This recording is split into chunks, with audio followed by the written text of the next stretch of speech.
पितृपक्ष के अंतर्गत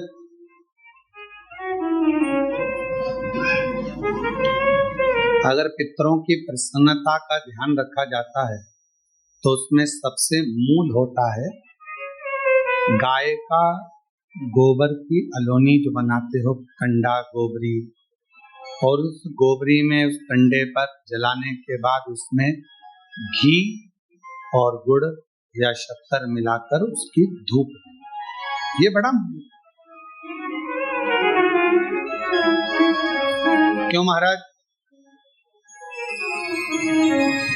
शिव महापुराण की कथा कहती है अन्न 5 रात्रि तक हमारे शरीर के अंदर रहता है। कितने रात्रि? 5। दूध 7 रात्रि तक हमारे शरीर में रहता और दही 20 रात्रि तक हमारे शरीर में रहता। केवल एक घी गौ माता का ऐसा होता है जो 1 महीने तक हमारे शरीर में रहता है।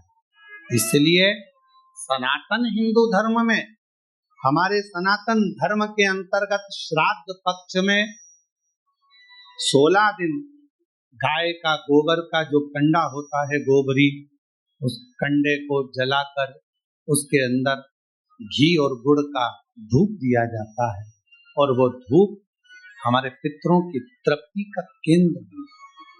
तृप्ति का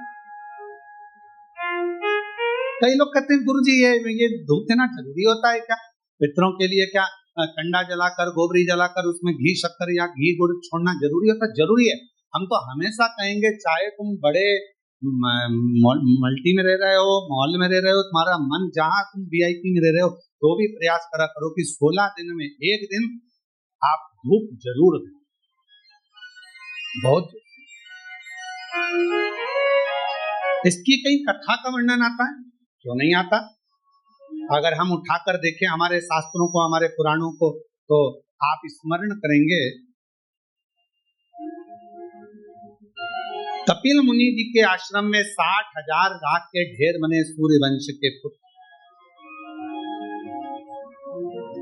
महाराज राजा सगर की 2 धर्म पत्नियां थी। पहले नंबर पर केशनी, दूसरे नंबर पर सुमति। और राजा सगर की 2 धर्म पत्नियां हैं, उसमें से राजा सगर की पहली पत्नी केशनी से 60,000 बेटों ने जन्म लिया।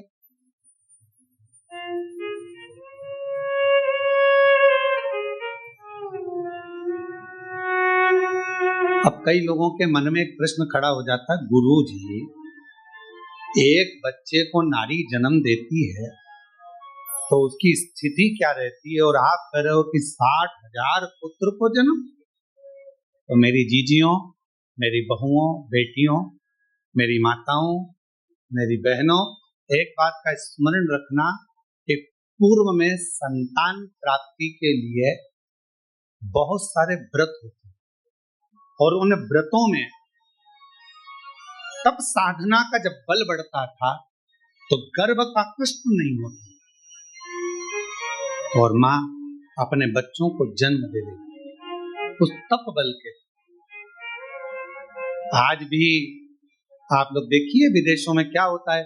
विदेशों में 2 तरह के हॉस्पिटल बने हुए, एक जगह पर लिखा हुआ है यहाँ नॉर्मल डिलीवरी होती है, जापा होता है, और एक जगह पर लिखा था यहाँ ऑपरेशन से बच्चे होते हैं। अब जो भारत से गया हुआ एक व्यक्ति था, संत था, उसने जाकर पूछा भैया कि यहाँ ऑपरेशन से बच्चे होते हैं कि फीस कितनी है? तो कहा यहाँ पर फीस लगती है मात्र 60,000, 50,000, 60,000 रुपए। अब जो नॉर्मल डिलीवरी होती है वहां गए तो उनसे पूछा भैया यहाँ तुमने लिखा कि नॉर्मल डिलीवरी होती है, नॉर्मल जापा होता है, यहाँ कितना पैसा लगता है? तो कहा 3.5 लाख रुपए लगता। अब पूछा कि यहाँ 60,000 रुपए में ऑपरेशन से बच्चा हो गया, यहाँ नॉर्मल हुआ, दोनों में क्या अंतर है? तो कहा आधे घंटे में यहाँ ऑपरेशन से बच्चा हो जाता है। यहाँ पर जब गर्भस्थ बच्चा होता है तब गर्भवती नारी को छठे महीने में यहाँ बुला लिया जाता है और छठे महीने से उसको यहाँ रखा जाता है। उसको गेहूं दे दिए जाते हैं, अपना आटा खुद पीसो और गेहूं पीस के आटा बनाओ, आटा बनाकर अपनी छोटा सा खेत दे दिया जाता है, इसमें सब्जी बो, सब्जी बोकर इसमें अपनी मिर्ची, धनिया, अदरक जो करना है करो और अपना भोजन खुद बनाओ, झाड़ू खुद लगाओ, लीपो खुद, पोछा खुद लगाओ, सब काम तुम्हें करना है। और कुआं बना दिया छोटा सा, उस कुएं में से पानी भरो, सिर पे रखो अंडा, लेकर घर में जाओ, पानी पियो। ऐसा 3 महीने तक लगातार करने दिया जाता है। 3 महीने के बाद ऑपरेशन करने की जरूरत नहीं पड़ती, नॉर्मल डिलीवरी हो जाती है। 3.5 लाख रुपए उसके लगते। अब हमारे यहाँ तो सास बेचारी कह दे कि काम कर दे, जाते के समय पर सास कहते, माँ कहते बेटा थोड़ा काम कर दे, अभी जाते का समय। तो मम्मी डॉक्टर ने कहा बेड रेस्ट, मम्मी डॉक्टर बोला बेड रेस्ट, तो डॉक्टर बोला बेड रेस्ट, तो बढ़िया पलंग पर और हाथ में मोबाइल और आवाज लगा चाय लाना। अब बेचारी जो घर में काम करे बेचारी चाय लाते थे, लाओ जरा ये लाना, वो बेचारी वो लाते थे, वो मोबाइल देख रही और मोबाइल में देख रही ना जाने कौन कौन से नाटक और जी हारे सो, ना जाने कौन सा सास भी कभी बहू थी। अब मालूम पड़े पूरे नाटक में, पूरे इतने नाटक चले, सब में जितने मिले सब रोते ही मिले। तो औलाद ऐसी पैदा हुई कि उसको जमीन पे छोड़ो तो पे करे और गोदी में बिठाओ तो चुप रहे। अब किसी महाराज जी से पूछने गई, महाराज जी हमारा बच्चा बड़ा चिड़चिड़ा हो गया, इसको गोदी में रखती तो चुप रहता है और नीचे रखो तो रोता है। महाराज जी बोले ये बताओ कि मोबाइल में जब गर्भ में था तो मोबाइल में कितने सीरियल देखे? तो सब कुमकुम भाग और ये भाग वो दिन भर ओला, जैसे नाटक में एक ना एक रोती मिले, ऐसी औलाद रोती मिले 24 घंटे। और कभी कभी फिर मम्मी चिढ़ जाए, उसकी माँ गोदे लपक के खूब तो चुप हो जा। इतने में पिताजी आ जाए, क्यों मार रही है बेचारे को, क्यों मार रही है? लोग तुम चुप कर बोल भाई। तो किसी किसी के मन में आता है प्रश्न खड़ा हो जाता है, 60,000 राजा सगर की पहली पत्नी केशनी से 60,000 बच्चे, तब साधना बल उपासना ये प्रबल थी। और दूसरी पत्नी से सुमति से एक पुत्र हुआ राजा सगर। समय आया, राजा सगर ने एक यज्ञ रखा, अश्वमेध। उस अश्वमेध यज्ञ के घोड़े को इंद्र चुरा कर ले गए और उनको कपिल मुनि के आश्रम में बांध दिया।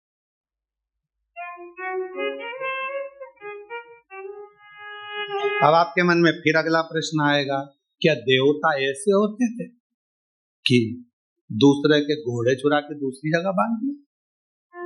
बहुत ध्यान रखना, ईर्ष्या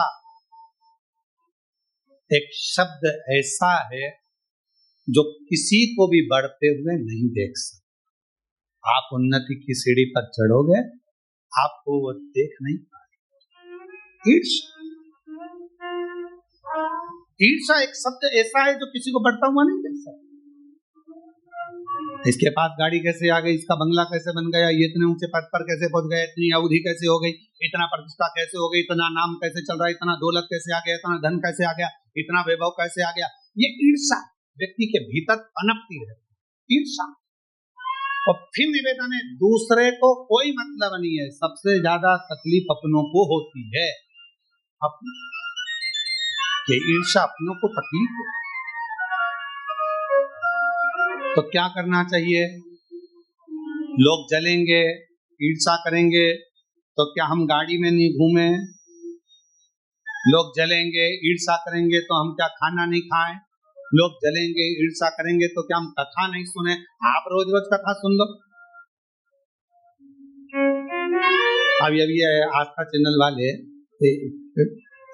एक कोई दिखाएं बार बार हमारे को छोड़ के,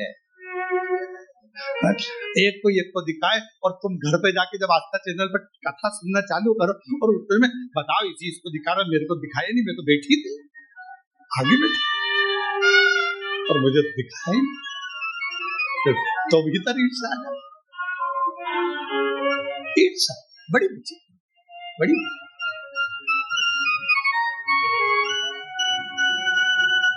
और कभी ऐसा होता है, पूछना है ना, आस्था वाले बच्चे लोग यहाँ सेवा करते हैं ना, इनसे पूछना कि अरे कहीं कहीं झगड़ा होता है कभी कभी। कभी कभी ऐसे श्रोता आते हैं कि वो कहते हैं तुम तो महाराज जी महाराज को दिखा रहे हो, हमको तो दिखाया ही नहीं। कई बार ऐसा भी हो जाता। अब ईर्ष्या, इंद्र ने घोड़ा लिया अश्वमेध यज्ञ का, उसको कपिल मुनि के आश्रम में बांध दिया। कपिल मुनि के आश्रम में बांधा तो राजा सगर जी ने अपने 60,000 बेटों से कहा कि बेटा जाओ, अश्वमेध यज्ञ का घोड़ा पकड़ लिया है, जरा जाकर देखो और उसको छुड़ा कर लाओ।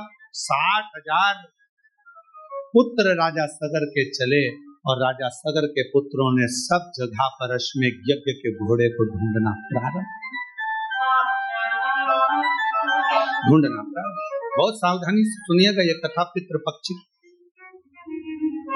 और शिव महापुराण की ये पितृपक्षी की ये कथा जीवन का आनंद देने वाली। बहुत सावधानी से सुनना कि गाय के गोबर का कंडा पर, गोबरी पर घी गुड़ छोड़ने का लाभ क्या है, जरा ध्यान से सुनना इस कथा को। बड़ी विशेष कथा है और प्रत्येक व्यक्ति को पितृपक्ष में सुनना चाहिए इस कथा। हम तो कहेंगे प्रत्येक व्यक्ति।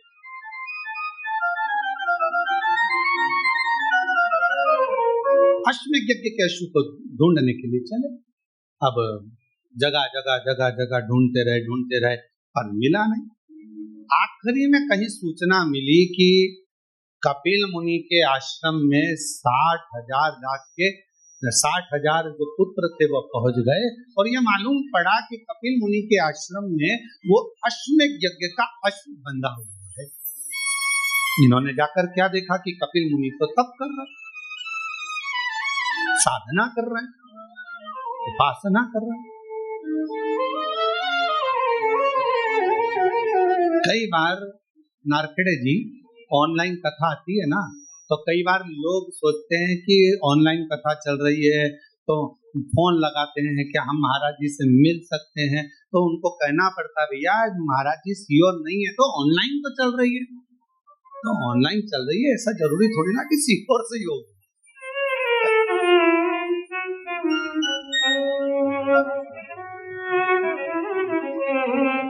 अब ऑनलाइन कथा कहां से हो रही, तो ये बताना कृष्णेश्वर धाम में बेगुल से हो रही है, पर निवेदन है तुम मत निवेद, तुम अपने घर से सुनना।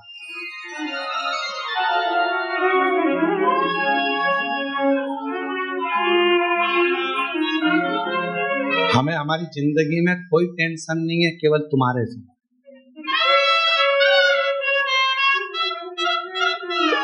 एक टेंशन भारी है, एक सूचना मिल जाए कि यहाँ कथा हो रही है, जैसे शक्कर का डब्बा चींटी आ जाती है वैसे लोग पहुंच जाते हैं। एक टेंशन, और केवल ये सीवर वाले महाराज का टेंशन नहीं, पूरी प्रशासन का भी टेंशन यही रहता है। ये ध्यान क्यों ऐसा है, ऐसा क्यों है? उसका एक कारण है कि मेरे शंकर भगवान ने तुम्हारी झोली इतनी भर दी कि बाबा इसको खाली नहीं कर। शिव महापुराण का नियम ही यही है। शिव महापुराण के पंडाल में बाबा उसी को बुलाता है जिसकी गोदी भरना होती है या बाबा को कुछ देना होता है, तो बुलाता ही नहीं है। फिर हम फिर कह रहे हैं कि ये कथा यहाँ पहुंची क्यों, तो ये समझ में नहीं आ रहा। अब हमको नहीं समझ में आया। रात को हम भी विचार कर रहे थे कि ऐसा क्या है कि ये कथा कृष्णेश्वर पहुंच गई ऑनलाइन होती होती, मतलब कुछ ना कुछ तुम जितने बैठे हो ना, कुछ ना कुछ तुम्हें फैमिली गिफ्ट मिलने कुछ, इसकी कृपा का भरोसा नहीं है। ये जो आता है एक बार जो कथा के पंडाल में पहुंच जाता है वो वहां बैठकर नियम बना लेता है, बाबा 5 कथा सुनूंगी, मेरा भंडार भर देना। यही बैठकर 5 कथा का नियम लेती हूँ, 5 कथा। तो पंडाल में जो कथा श्रवण करने पहुंचता है उसको बाबा देता रहता है, इसलिए पंडाल भराता रहता है। खाली कोई नहीं गया। 3 महीने में बाबा ने फिर दे दिया भरकर, इतनी कृपा कर। अब कथा कर रही है, राजा सगर के 60,000 पुत्र कपिल मुनि के आश्रम में पहुंच गए, और कपिल मुनि के आश्रम में पहुंचकर उन्होंने देखा कि कपिल मुनि तो तप में लगे और गोल पीछे बन रहा, अश्व पीछे बन।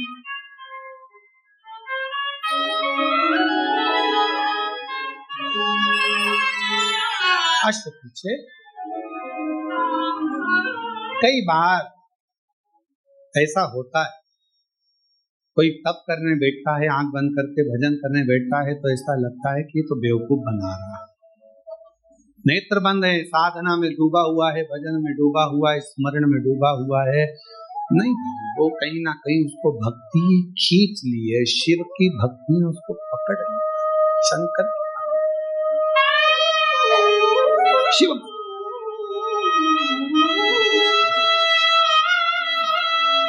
थोड़ा भजन हमारे जीवन में सुख दे सकता है, थोड़ा।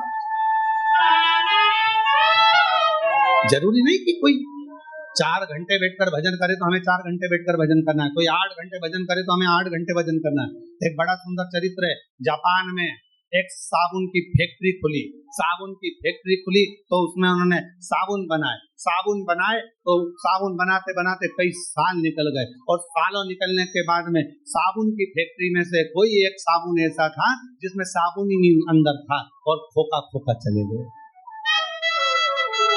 मार्केट में वो खोखा बिक गया, ग्राहक ने खरीद लिया, खरीदा तो उसमें साबुन नहीं था, ग्राहक ने केस लगा दिया, हमने साबुन खरीदा और इसमें साबुन नहीं निकला, केस लगा तो 60 लाख रुपए उसको जुर्माने के देना पड़े साबुन फैक्ट्री वाले। कितने रुपए दिए हैं? 60 लाख रुपए जब जुर्माने के दिए उसको साबुन फैक्ट्री वाले को, 6 लाख रुपए जब जुर्माने के दिए साबुन फैक्ट्री वाले ने उस साबुन वाले को, तो साबुन फैक्ट्री के मालिक को लगा कि ऐसे तो अपने को दिवाला लग जाएगा, एक आदमी साबुन गड़बड़ हुआ तो हर बार केस लगेगा, करे क्या। तो इतने में उसने सोचा कि एक काम करता हूँ, एक एक्सरे मशीन लेके आता हूँ, साबुन का एक्सरे करेगी, कोई ऐसी मशीन लाओ जिससे वो एक्सरे में मालूम पड़ जाए कि साबुन भरा है कि खाली है। उसने एक्सरे मशीन बुलवाई, 3,82,00,000 रुपए की एक्सरे मशीन उस समय पर जापान में उन्होंने लगाई। अब वो एक्सरे मशीन से साबुन देखे जाते फिर निकाले। अब यही उत्तर प्रदेश में हो गया, एक साबुन फैक्ट्री में उनका भी साबुन खाली निकल गया। साबुन खाली निकला तो साबुन फैक्ट्री के मालिक ने विचार कर अब क्या करें, पति रात को सो नहीं पा रहा था, नींद नहीं आ रही थी, इतने में पत्नी बड़ी समझदार थी, पत्नी ने पूछा क्या हुआ, कि एक साबुन खाली निकल गया और केस लगा है। अब साबुन खाली ना निकले उसके लिए जापान में तो एक्सरे मशीन लगाई थी, 3 करोड़ से ऊपर की आई थी। मैं उत्तर प्रदेश का रहने वाला, मैं क्या लगाऊं। पत्नी बोली फालतू की बात मत करो, एक अच्छा सा पंखा खरीद लो और साबुन जहां से निकल कर जाता है वहां लगा दो, खाली होगा तो उड़ जाए।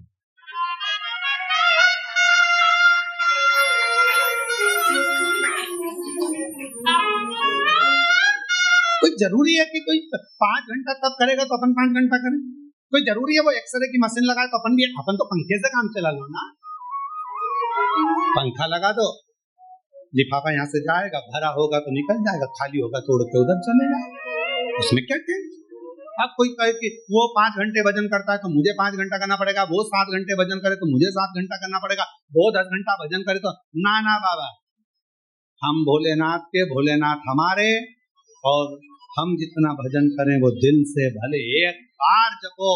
और श्री शिवाय नमस्तुभ्यं, श्री शिवाय नमस्तुभ्यं, श्री शिवाय नमस्तुभ्यं, श्री शिवाय नमस्तुभ्यं, श्री शिवाय नमस्तुभ्यं, श्री शिवाय नमस्तुभ्यं। एक बार जपो, पर भाव जरूरी नहीं है कि अपन को 3 करोड़ खर्च करे तो अपन 3 करोड़ करो, वो 5 करोड़ खर्च करे तो अपन 5 करोड़ करो, जरूरी नहीं है। देखा देखी में काम बिगड़ जाता है। एक बार एक एग्जाम में लिखने को आ गया, बच्चे एक के पीछे एक बैठे थे, लिखने को आया कि दिल्ली की सबसे बड़ी मीनार का नाम लिखो, आगे वाले ने लिख दिया दिल्ली में कुतुब मीनार है, पीछे वाले ने आगे वाले का देखकर लिख दिया दिल्ली में कुतिया बीमार है। काम बिगड़ गया। देखा देखी में काम बिगड़ जाता है। देखा देखी मत करो।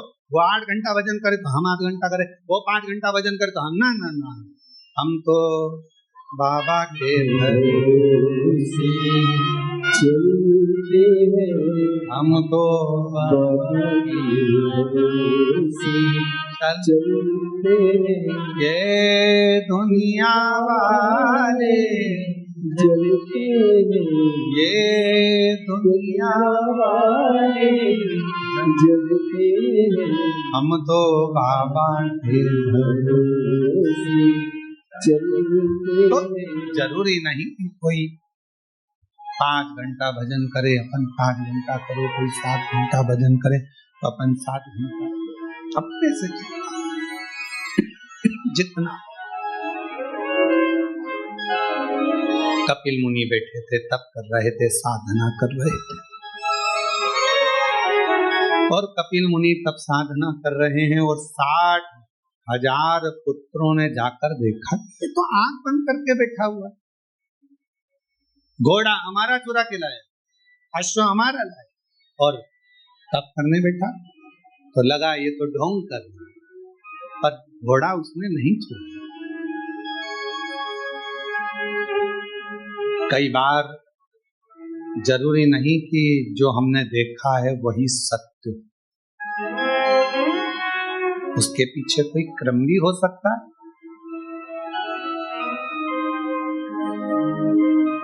कोई जरूरी नहीं कि जो हम देखे हैं वो सत्य है।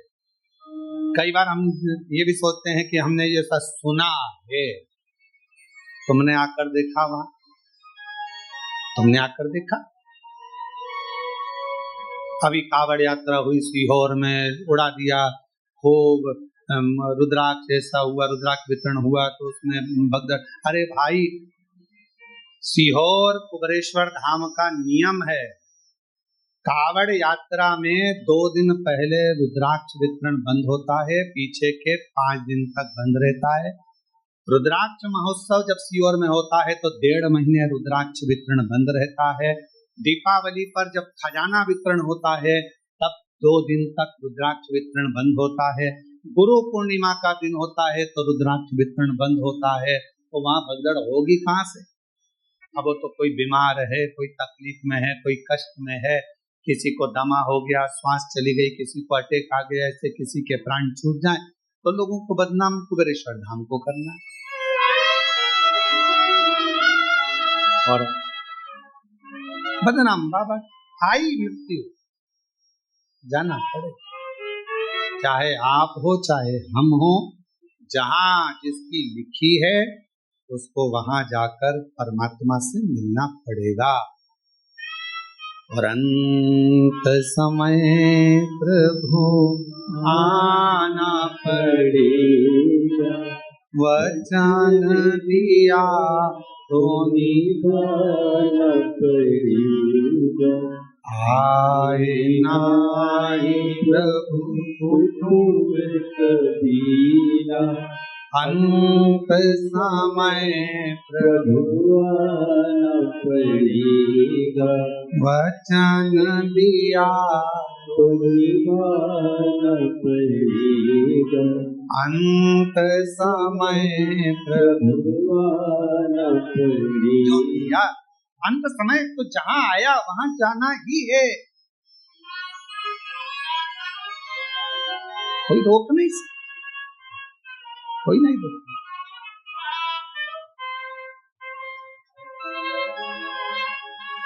शिव कथा कर रही है,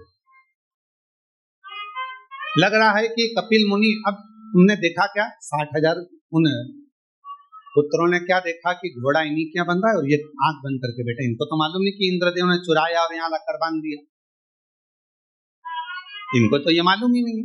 इन्होंने तो जो देखा उसी को सत्य मान लिया। आपने जो अखबार में पढ़ा उसको लोग सत्य मान लेते हैं, जो सोशल मीडिया पे देखा उसको सत्य मान लेते हैं। पर उसको समझो तो, जाओ तो, देखो तो, कि सत्य क्या है। आज का जमाने में सत्य को तो बहुत नीचे दबा दिया जाता है और असत्य को प्रकट कर दिया जाता है। आज के जमाने में सत्य को कौन दिखा?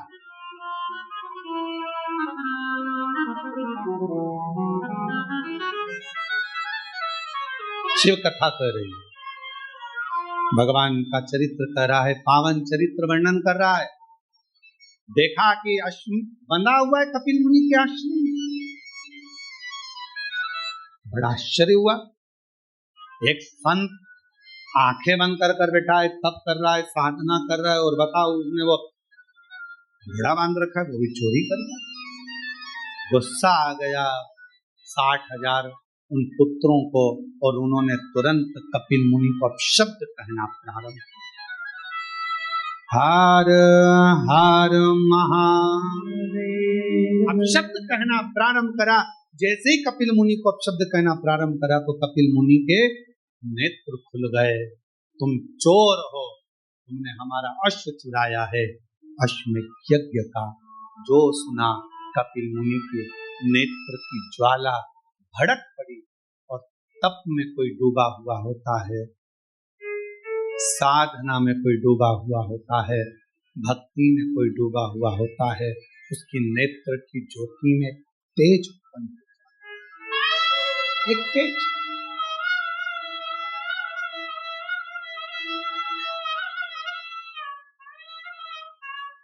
एक तीव्रता।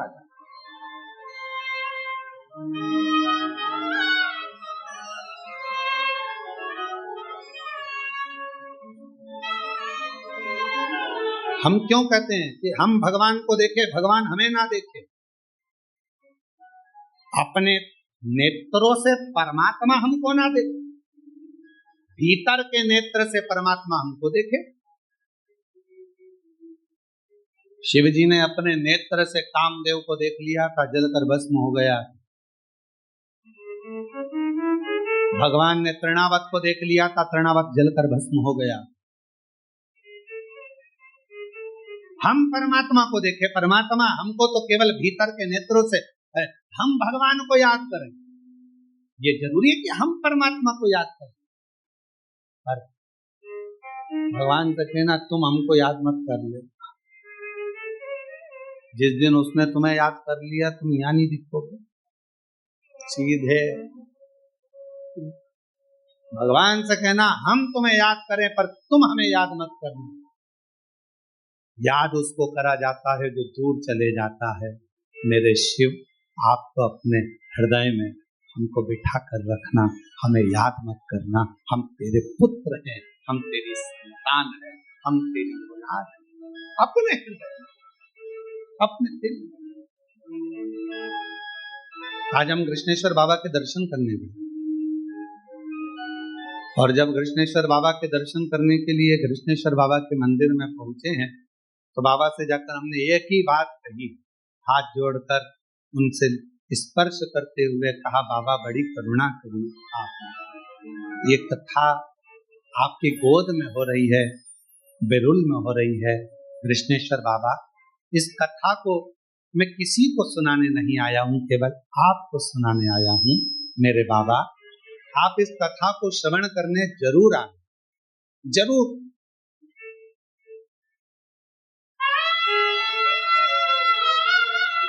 आप इस कथा को श्रवण करने जरूर आना।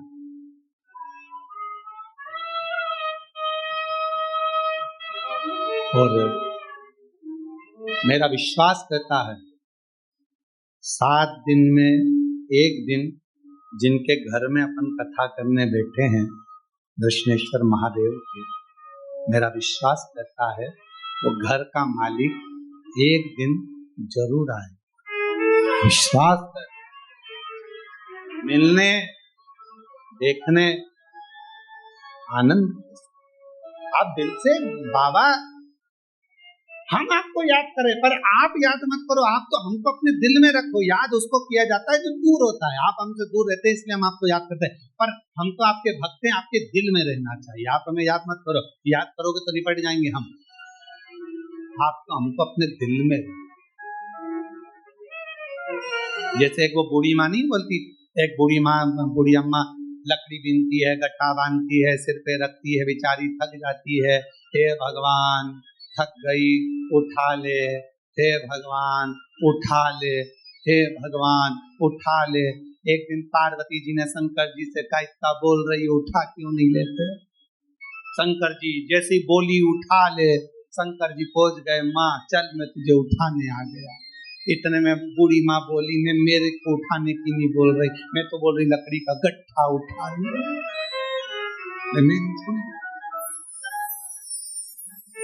शंकर भगवान ने पार्वती जी से कहा, पार्वती आज के बाद कभी नहीं आऊंगा, देख ले इतना चतुर मनुष्य है, इतना चतुर। ट्रेन की सीट पर माताएं अपना कब्जा जमाती हैं, लड़ती है, झगड़ती है और ट्रेन की सीट पे बैठी रहती है। और जब उसके 4-5 बैग होते हैं ना, तो उनको उतारने का जब समय आता है ना, तो जिससे झगड़ा हो रहा था ना, उसको भैया प्लीज हेल्प करोगे, थोड़ी सी हेल्प कर दो भैया, इनको बैग को वहां तक दे दोगे। अब भैया बैग को लेके दरवाजा तक पहुंचा, उसके बाद भी भैया वो तो छोटा सा हैंड बैग टांग के खड़ी, सिर्फ भैया प्लीज नीचे भी रख दो ना, भैया बेचारा भैया में फंस गया, उठाते नीचे। छत्रपति संभाजी नगर से बैठी थी ट्रेन, आकोला तक झगड़ती गई पूरी, और जैसे ही आकोला आने वाला था तब इसने फ्रेंडशिप कर दी, ले टॉफी खाओगे? बच्चे को मारती, अंकल है टॉफी दे दो थोड़ी सी, बच्चों को समझा रही है, यही अपना बैग उतारेंगे। अब भैया क्या के अब जरूरी तो नहीं देखे सो 60,000 रॉकेट। दृष्टि भगवान से मत करो, भगवान आप हमें याद करो, भगवान से कहो आप तो आपके दिल में बसे, बस इतनी कृपा। याद उसको किया जाता है जो दूर होता है, जो पास में होता है उसको कौन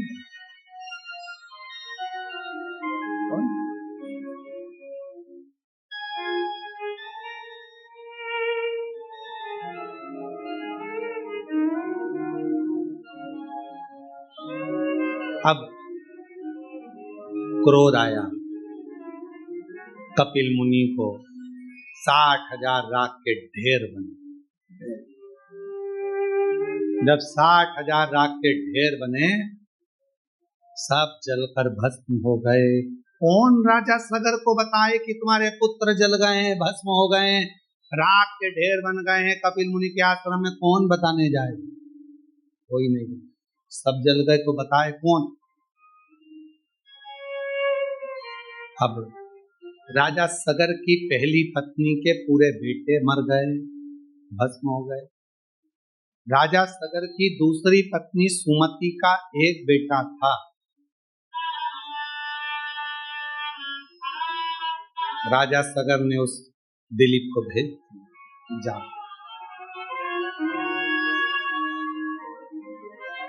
तुम्हारे भाई भी लौट कर नहीं आए, ना जाने कहाँ चले गए, जाकर पता करो अश्वमेध यज्ञ का अश्व कहाँ है, तुम्हारे भाई ढूंढने गए हैं, देखो जाकर पता करो, जाओ जल्दी से जरा मालूम कर कर आओ।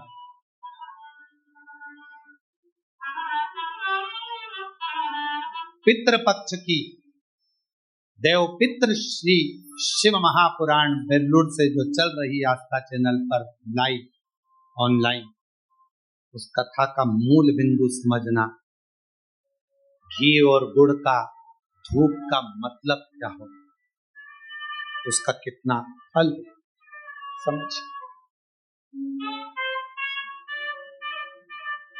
ढूंढ रहे हैं राजा सगर के पुत्र दिलीप, ढूंढ रहे हैं, पर ना 60,000 भाई मिल रहे हैं, ना अश्वमेध यज्ञ का अश्व मिल रहा है।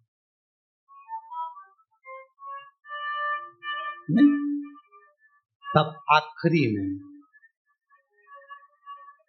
ढूंढते ढूंढते वशिष्ठ ऋषि के पास राजा दिलीप पहुंच गए। हाथ जोड़कर प्रार्थना करी, गुरुवर ढूंढते ढूंढते मैं थक गया, ना अश्व मिला ना मेरे 60,000 भाई, कृपा ना मेरे भाई मिल रहे हैं 60,000, ना अश्वमेघ यज्ञ का अश्व मिल रहा है। आप करुणा करें, आप कृपा करें, आप दया करें, कुछ तो करिए बाबा, कृपा करिए बाबा। वशिष्ठ बाबा ने नंदनी गाय को बुलाया, नंदनी गाय को बुलाकर दिलीप के सामने नंदनी गाय के दूध को धोआ, दूध का घी बनाया और घी बनाकर उसको नंदनी गाय के गोबर के कंडे को बनाकर थापकर उस गोबरी को सुखाकर उसको जलाकर उसमें गाय का घी और थोड़ा सा गुड़ डालकर उसका धूप निकाली और राजा दिलीप से कहा, दिलीप ये गाय का घी का धुआं जहां जाए इसके पीछे जा, ये वहीं जाकर रुकेगा जहां पर वो अश्वमेघ यज्ञ का अश्व होगा और तेरे 60,000 भाई जहां होंगे वहीं वहीं।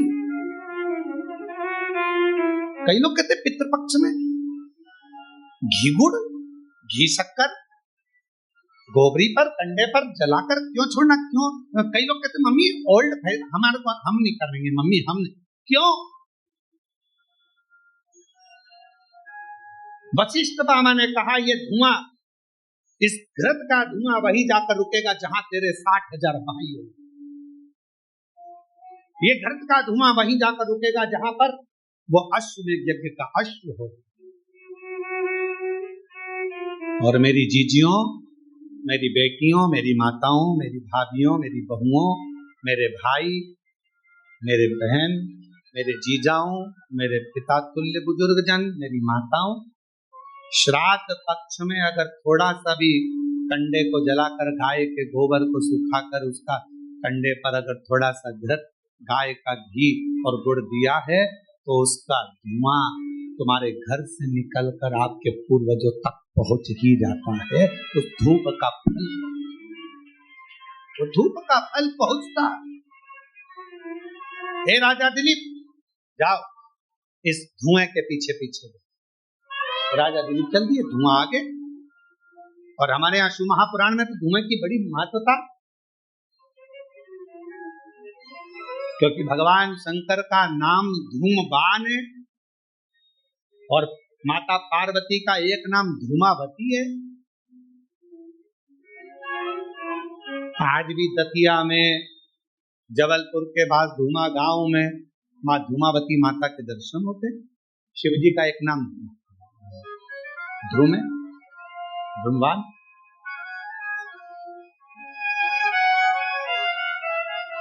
शिव जी की आराधना में, शंकर भगवान की पूजन में गाय का गोबर, देसी गाय का गोबर सुखाकर कंडा बनाकर गोबरी बनाकर उस पर थोड़ा सा गाय का घी डालकर और गूगल, बाजार में मिलता है गूगल थोड़ा सा डालकर, यदि कोई शंकर जी की आराधना 21 दिन तक उस धुएं को साक्षी बनाकर मूल मंत्र का जाप श्री शिवाय नमस्तुभ्यम के साथ अपने मन की कामना यदि कोई करता है तो ध्रुमेश्वर महादेव और माता धूमावती उसका कल्याण जरूर करते। और मेरे माताओं से निवेदन है, जिन माताओं की संतान नहीं होती, गर्भपात हो जाता है, गर्भस्थ बच्चा 2-3 महीना रहने के बाद गिर जाता है, 4 महीना के बाद बच्चा गिर जाता है, बच्चा नहीं रह पाता है, 3 महीना, 2 महीना, 15 दिन, 1 महीना लगा कि अब की बार गर्भ ठहर गया है और मालूम पड़ा बच्चा फिर नहीं रहा, तो जिसके गर्भस्थ तकलीफ रहती है, गर्भ में गांठ हो गई, बच्चेदानी में गठान हो गई या चेस्ट में गांठ हो गई या गर्भस्थ कोई तकलीफ हो गई, तो हम निवेदन करेंगे कि आप प्रयास करो, कोई से भी 21 दिन छाट लो कि इस दिन में कोई 21 दिन तक नियम धारण करना। उस बीच में अगर रजोधर्म आ जाता है तो घर का कोई व्यक्ति करे, और 21 दिन तक वो नियम धारण करे। देसी गाय का गोबर का कंडा, गोबरी सूखी हुई, उसको छोटा सा टुकड़ा जला लो, जलाकर उसको एक छोटे से दिया पात्र जो भी हो उस पात्र में रखकर देसी गाय का घी थोड़ा डालकर, गूगल डालकर उस धुएं की लो में एक ज्योति को प्रकट कर कर, अर्थात एक दीपक उसके सामने प्रकट कर कर, और श्री शिवाय नमस्तुभ्यम का जाप कर कर, पंचाक्षर मंत्र नमः शिवाय, षडाक्षर मंत्र ओम नमः शिवाय या मूल मंत्र अपने गुरु का कोई स्मरण कर कर जब आप उस ध्रुमेश्वर महादेव के सामने ध्रुमावती की साक्षी में कुछ मांगोगे तो वो पूर्ण जरूर होगा।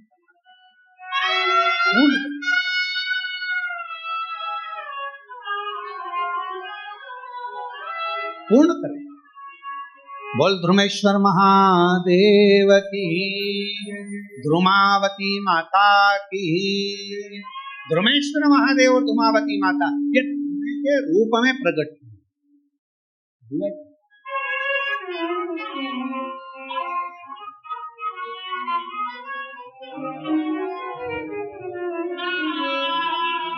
कुबेरेश्वर धाम कौन कौन गए? जरा हाथ उठाओ जरा। सब लोग गए हो? संध्या की आरती के दर्शन किए आप लोगों ने? संध्या की आरती के अगर दर्शन करे हो तो वहां पर पहले गूगल की धुनी दी जाती है। शिव जी की आरती जब होती है तो उसमें धुपाड़ा लगाया जाता है, उसमें गूगल छोड़ा जाता है, धूप छोड़ी जाती है, और उस धुएं की साक्षी में प्रथम आरती धूप की मेरे शंकर भगवान की, उसके बाद में फिर दीप आरती।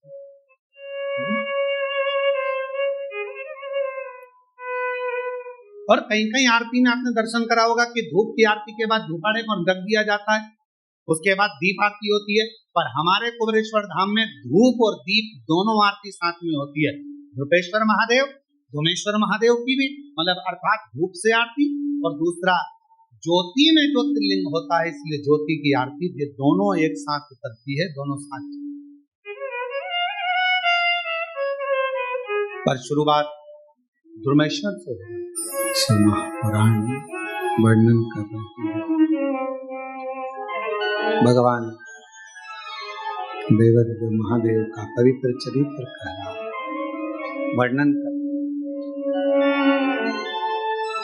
वशिष्ठ बाबा ने कहा कि ये धुआं जहां तक जाए, जहां तुम्हारे 60,000 भाई होंगे, जहां पर अश्वमेध यज्ञ का अश्व होगा, वहां तक ये धुआं तुम्हें ले जाए। राजा दिलीप चलने लगे पीछे पीछे पीछे पीछे, राजा दिलीप चलने लगे तो पीछे पीछे। तब जहां धुआं रुका वो कपिल मुनि का आश्रम, 60,000 राख का ढेर लगा। राजा दिलीप ने कपिल मुनि के चरणों को प्रणाम किया, निवेदन करा, नमन करा, प्रभु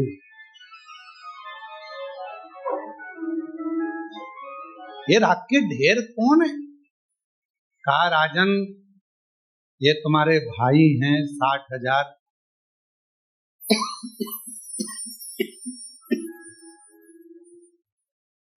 ये यहाँ अश्वमेध यज्ञ के अश्व को ढूंढने के लिए आए थे और मुझ पर चोरी का इल्जाम लगा रहे थे। ये मैंने अश्व नहीं चुराया, ये तो इंद्र ने चुरा कर यहाँ बांध दिया है। पर तुम यहाँ आए हो ना राजन, ये घोड़ा ले जाओ, ये अश्व ले जाओ। पर गुरुदेव मेरे ये 60,000 भाई का उद्धार कैसे हो? इन्होंने तो प्रण लिया था कि जब तक अश्वमेध यज्ञ का अश्व हम नहीं ढूंढ लेते तब तक हम अन्न ग्रहण नहीं करेंगे।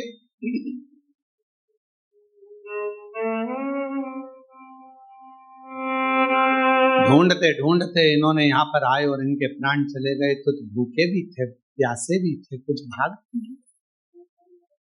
इनकी तृप्ति कैसे होगी? मुक्ति कैसे होगी?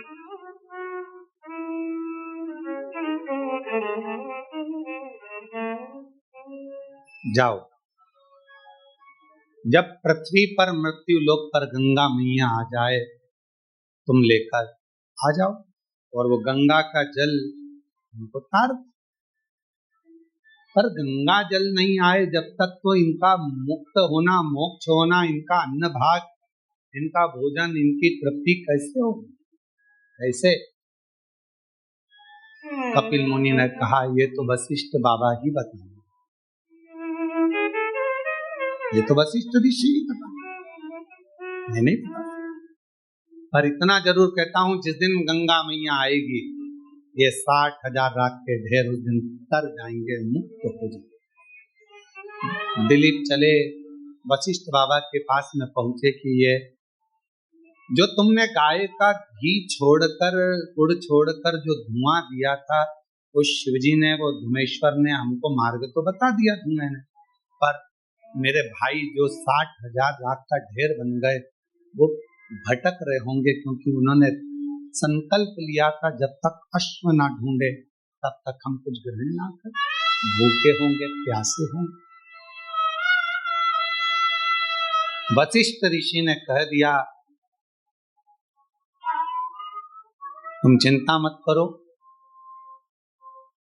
ये गौ माता के घृत से जो धुआं निकला है ये वो पितृलोक में जाएगा, जहां तुम्हारे 60,000 नहीं, जितने जितने तुम्हारे सूर्य वंश के भी जितने पूर्व के तुम्हारे पितृ विराजमान हैं, उनको ये धुआं ही तृप्ति प्रदान कर देगा और उनको भूख नहीं लगने देगा, और वो वर प्रदान तुम्हारे ऊपर करेंगे, वर देंगे। और मैं आज वचन देता हूं, वशिष्ठ जी कहते हैं मैं वचन देता हूं आज, जिसके घर में आंगन में गाय के गोबरी पर, कंडे पर गौ माता के ही घृत से जो धुआं प्रकट होगा वो पितरों की तृप्ति देगा, पूर्वजों की तृप्ति देगा। उसके पितर भूखे नहीं रह सकते, उसके पितर भटक नहीं सकते, वो कभी इधर उधर भटके नहीं। कई लोग कहते हैं कि हमारे यहाँ पितृ दोष लग गया, पितृ दोष लग गया, कोई ने कहा ये दोष लग गया, कोई ने कहा वो दोष लग गया।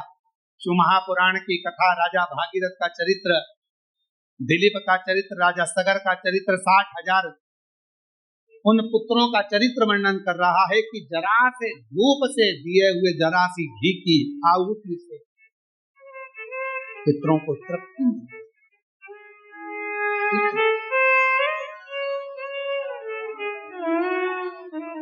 देना चाहिए। महाराज फिर निवेदन करूं आपको, अन्न कितने रात्रि रहता है शरीर में? 5। दूध कितनी रात्रि रहता है? 7 रात्रि शरीर में रहता है। दही कितनी रात्रि शरीर में रहता है? 20 रात्रि दही हमारे शरीर में रहता है। और गौ माता का घी यदि हमारे शरीर में थोड़ा भी पहुंच जाता है तो वो 1 महीने तक निवास करता है। उसी तरह गाय का घी जब गोबरी में छोड़ा जाता है, कंडे में छोड़ा जाता है, अग्नि में छोड़ा जाता है, तो वो वायुमंडल में 1000 वर्ष तक निवास करता है। और वो घृत हमारे जीवन को आनंदित क्यों, यज्ञ क्यों, यज्ञ क्यों कहते हैं गाय के घी से यज्ञ करो, आहुतियां दो, हवन करो, क्यों?